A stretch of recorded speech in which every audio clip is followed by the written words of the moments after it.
Yo, what's up mga friends? Ako nga pala si Eli at welcome to my YouTube channel.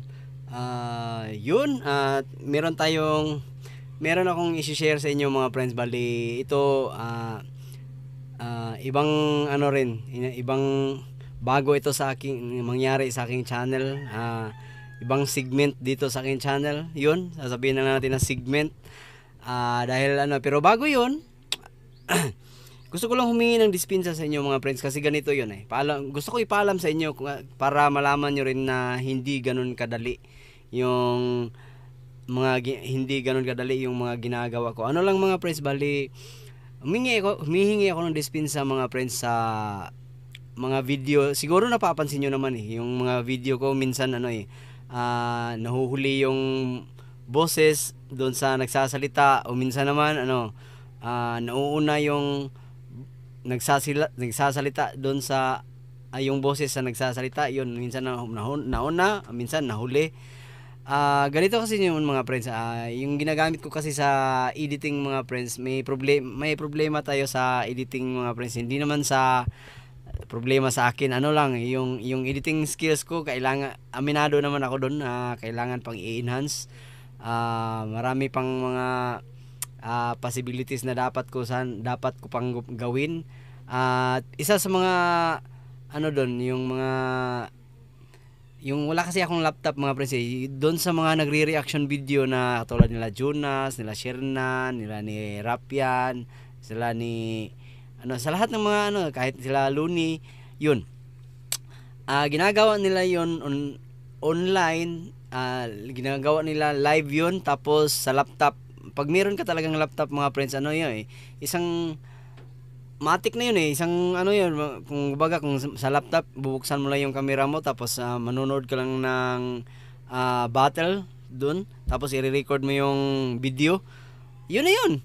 Ganun lang kasimple. Tapos kung meron pang i-edit doon o kaya i-enhance, konting-konti na lang. Isa siguro yung mga effects na lang, tapos yung mga anong tawag doon, emojis, ganon. Yun na lang yung kulang sa kanila eh. Tapos yung volume, yun. Pero sa akin mga friends, papaliwanag ko lang sa inyo para maintindihan din ng mga nagsisimula pa lang na hindi siya ganun kadali kasi ginagamit ko sa pag-i-edit cellphone. Bali, dalawang cellphone yung ginagamit ko. Tapos, nag-install ako ng editing apps. Yun, para, ang ginagawa ko kasi mga friends, bali, dalawang cellphone na ginagamit ko. Tapos, yung isang video na, ano, nilalapat ko yun. Unang-una doon, halimbawa ito yung main video ko, tapos meron pang ganoon naman sa magre-reaction video, di ba? Merong isang video dito na ano, kung paano ko ilalapat yun yung napakahirap kasi ano eh, hindi ganun kadali kung paano pagsabayin yung madali lang yung mag-play yung dalawang video, tapos yung salita mo na magkapareha yun sa isang, dahil audio lang din yun eh. Parehong audio lang din na nakatutok sa iyo, parehong camera lang din nakatutok sa iyo, pero kung paano mo yun pagsabayin, ganun yun ka hirap gawin. Yun, tapos meron pang mga ano diyan, mga logo diyan, may mga ano. Ganun kahirap. Kaya humingi ako ng dispensa o pasensya sa inyo na kahit papaano sinubukan ko namang gawin, at para sa ikakasiya ng lahat, para kahit papaano may nanonood pa rin naman sa mga videos ko. Maraming salamat dahil siguro naintindihan nyo naman yun. Kaya lang yun, hirap tayo, hindi tayo kaya nating sumabay, pero hindi ganun ka quality yung video natin kasi minsan nga sinasabi ko kanina pa, yung minsan nahuli, kaya nagiging nauuna yung nagsasalita doon sa video, kaya lang doon tayo nadali mga friends. So yun, sana maintindihan nyo yung ganong part, pero dadako tayo sa segment natin ngayon mga friends. Ito mga friends, bago to sa aking channel. Kumbaga prediction to mga friends, analytical prediction, ganun. Grabe, analytical prediction pa. Sa panahon kasi ngayon mga friends, ito yung topic natin mga friends, yung battle rap mga friends. Paano kung maghaharap si Looney, magkakatagpo yung landas ni Looney at saka ni GL sa entablado sa panahon ngayon? Sino bang sa tingin nyo na mas mananaig, si Looney o si GL? Na hindi naman, mas nauna kasi si Looney kung experience yung pag-uusapan natin, malaki na rin sa kultura ng pagrarap. Grabe na yung naambag ni Looney, nandun na tayo doon, may yung sa music, meron na siya. Tapos yung sa mga gig, umaabot na nga si Looney sa ibang bansa. Samantalang si GL ay walang halos gig dahil nasa kanila lang palagi. Lumalabas lang si GL sa kahon, sabihin na lang natin sa kahon, kapag merong flip top event. At yun yung weaknesses at saka strength ni Looney. Dahil kumbaga sa buong history ng rap, alam na ng tao yan, pero iba na rin kasi yung yung evolution ng battle rap ngayon. Masyadong malawak na mga friends. Yung fanbase ng battle rap medyo lumaki na ng husto. Sabihin na lang natin na although marami naman talagang mga rappers, mga MC, marami sila. Lalo na ngayon may mga baguhan na, tsaka ang dami ng liga. Pero kahit gaano pa man karami yun, alam ko mas marami pa rin ang mga nanonood dyan, lalo na sa mga kabataan ngayon na kinahumalingan na rin ang panonood ng battle rap.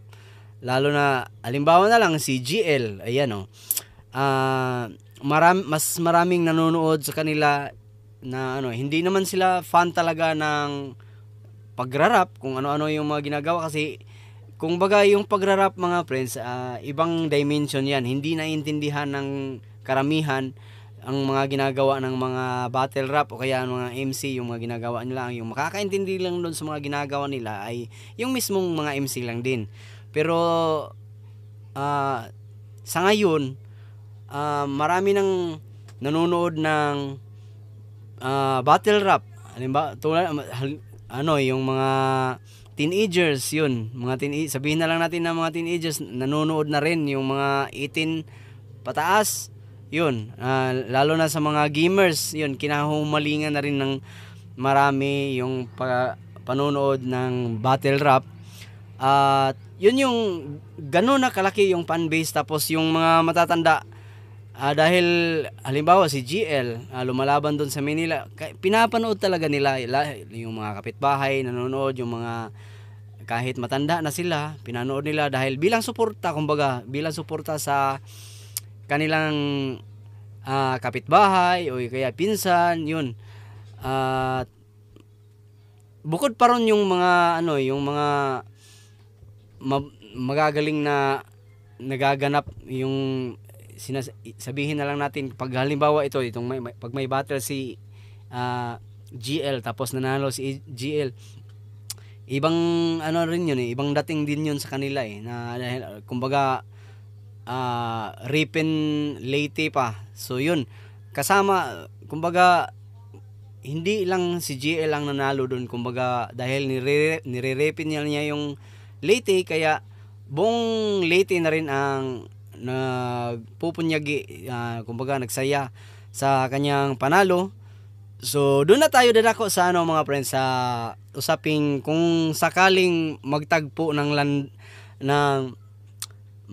magbabattle si GL saka si Looney ngayon, at pwede naman talaga, bakit hindi? Deserve na rin naman siguro ni GL na makakaharap niya si Looney. Kaso nga lang, sa ngayon hindi pa kasi kakalabas. Alam naman natin na kakalabas or Ay oo, kakalabas pa lang ni Looney sa galing ospital kasi yun nagkakaproblema nga.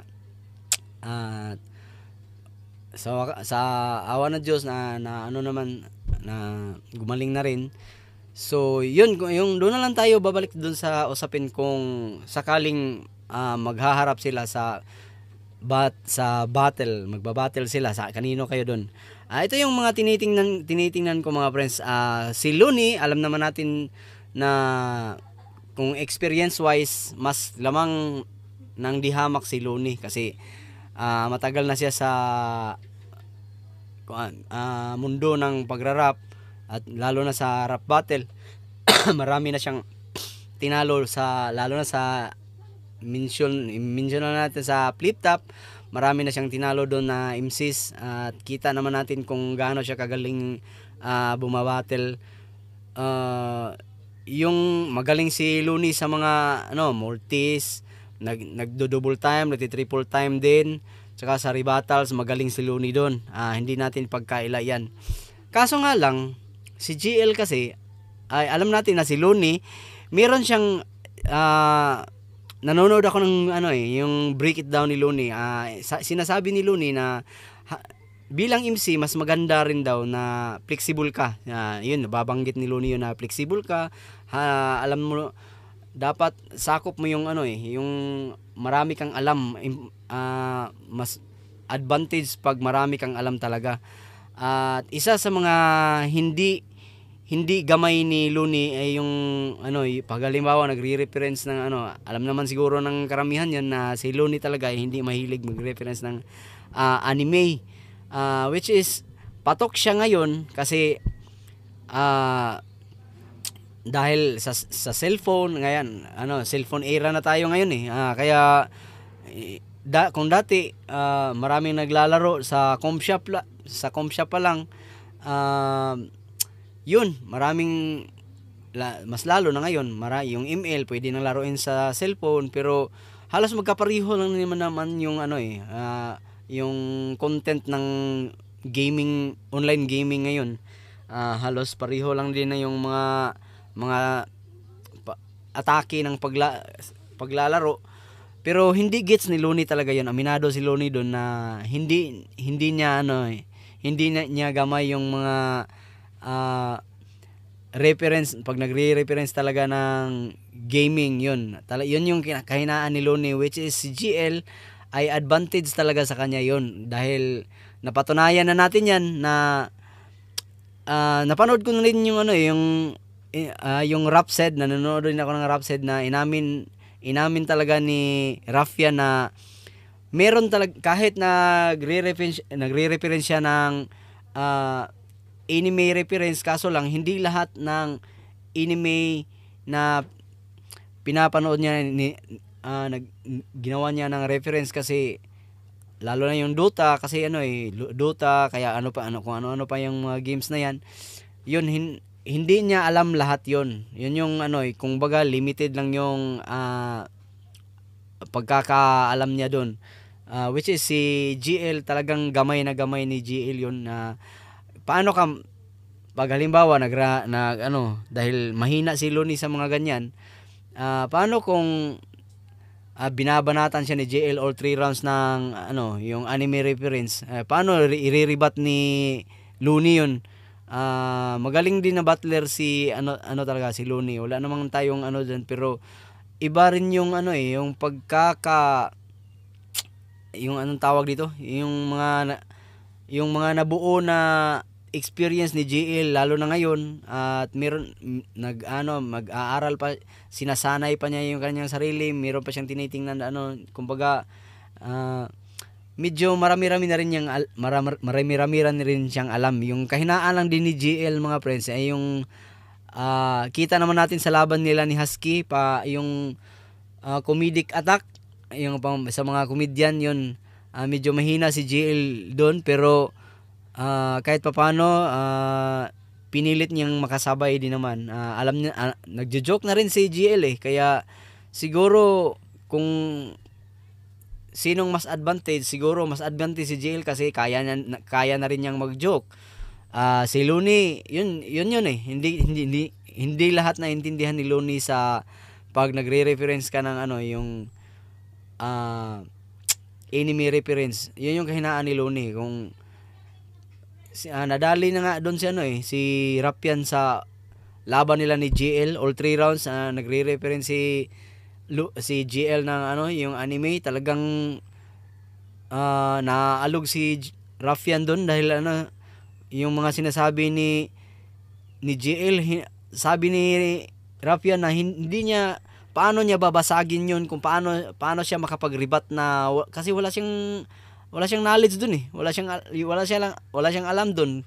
At pero napapansin niya na naiintindihan ng mga tao, at kumbaga yung mga tao doon naghihiyawan.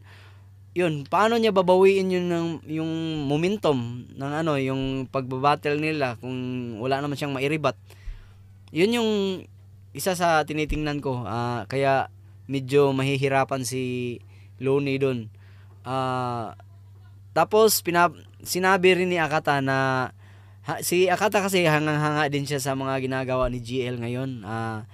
Yung yung ano lang, yung may kunting ano lang sa ano, yung napupunan niya na merong katangian si Looney na wala kay GL, yung diction. Halimbawa pa sa pagrarap kasi, yung pagbigkas ng madiin talaga yung parang yun yung wala kay GL pag kita nyo naman siguro, pansin nyo naman siguro ano, yung pag si GL ang nag-spit, parang nagkikwento lang. At yun yung ano, siguro yun yung dapat aralin ni GL, na kumbaga magiging buo yung kanyang rounds, magiging 100%. Pag halimbawa meron siyang ganong katangian, ika nga ni Akata na kung meron talaga si GL ng ganon, nako, wala nang tatalo kay ano. Sinabi rin ni Rafia na mahirap sa panahon ngayon, mahirap tibagin si GL. Oo. Alam niya 'yon dahil ano yun sinasabi pa nga ni Rafia na kumbaga yun yung pinakamahirap na talo niya, dahil alam natin na nasasaktan talaga siya doon. Aminado naman siya doon na sabi pa nga niya na paano mo iriribat yun, kumbaga yung sunod-sunod yung punches, kaya hindi mo maiisip yung kung paano ka makakapag-rebat kasi iniisip mo pa nga kung paano mag-rebat, kung paano mo babasagin yung ano yun yung isang punches na yun, hindi pa nga naglan, meron ng kasunod na tatlong punches pa. Kaya kumbaga kung sa computer maghahang talaga yung utak mo, hindi mo yung iisipin mo pa lang na isang anggulo pa lang na isipin mo, paano kung magkakasunod-sunod yun na tatlong anggulo, kaya 4 na anggulo na ibabagsak sa'yo, tapos yung binabagsak sa'yo wala kang alam, talagang doon pa lang talo ka na. Paano mo lalo na si Looney, paano iriribat ni Looney pag ano, nagre-reference talaga si GL halos all 3 rounds, nagre-reference siya ng anime. So ayun, wala siyang panalo doon. Kung dadalihin niya si GL sa rebuttals, magaling din naman mag-rebat si GL. Kayang-kaya naman ni GL sumabay, kaya siguro sa panahon ngayon mahirapan siguro si Looney na medyo mahirapan si Looney talaga kay GL. Kung doon tayo sa usapan kung sinong mananaig o kaya mananalo, so kahit ako, minado ako sa base sa mga pinapakita ni GL sa mga last battle niya. Marami na akong battles na pinapanood kay GL, pero mas nag-i-improve talaga si GL ngayon, mas marami na siyang alam. Kaya yun, para sa akin GL din ako. Wala nang mas hihigit pa kay GL kung maghaharap sila ni Looney. Yun. At sana kung kayo tatanungin ko, kanino kayo, GL o Looney? Yun, comment down below na lang. At yun, hanggang dito na lang mga friends. Yun yung prediction ko kung halimbawa nagkakaharap talaga si Looney at si GL sa battle. Yun. At sana na-enjoy niyo itong video na to. Maraming salamat sa panonood. At kung umabot ka man dito sa kahuli-hulihang video ko at hindi ka pa nakapag-subscribe, please pindutin nyo yung subscribe button dyan sa baba. At huwag kalimutan, kalimbangin na rin yung notification bell para magiging updated kayo sa kapag may bago akong video na i-upload. So yun, maraming salamat sa walang sawang suporta. At maraming salamat sa panonood. Yun, magandang hapon sa ating lahat.